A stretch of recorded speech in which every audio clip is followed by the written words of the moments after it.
Hey, I've been sitting around thinking about the things that are happening both in the United States and abroad, and it made me start thinking about history and putting all of this in context.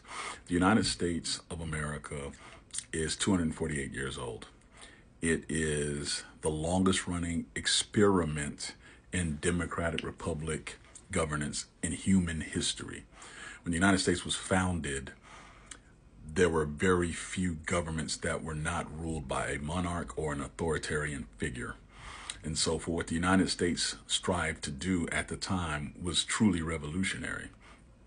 And even when this was done by the Greeks, the Romans, all that prior to, they didn't last as long as 200 and dang near 50 years. Now, the United States has grown from a colony set of 13, where you had a few landowners, a lot of immigrants, and even more slaves.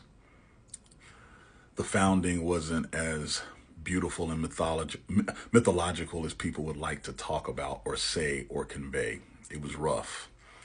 But the founding fathers, in their brilliance, along with their flaws, came up with a living document that can be changed and tweaked and morphed into something that would give us a more perfect union.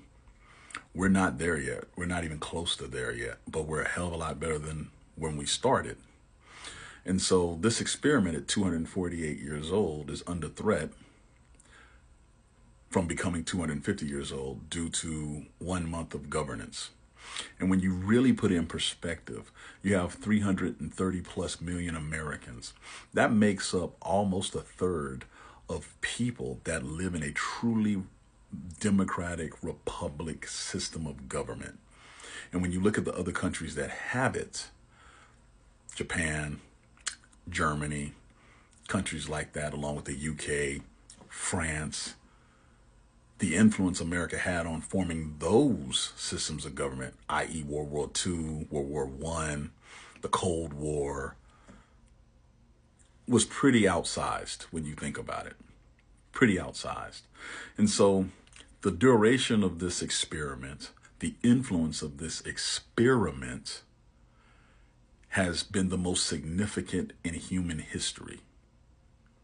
That's why when you don't run the experiment as intended, it could be devastating.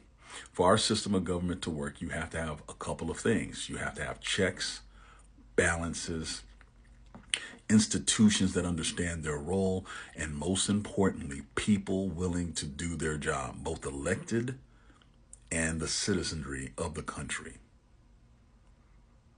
We're seeing failures in multiple stages and multiple phases of this experiment. And I keep using the word an experiment because it's not guaranteed that this will all be here. Ronald Reagan said it best in 1967 at his acceptance speech to become governor of California, that freedom is not a birthright.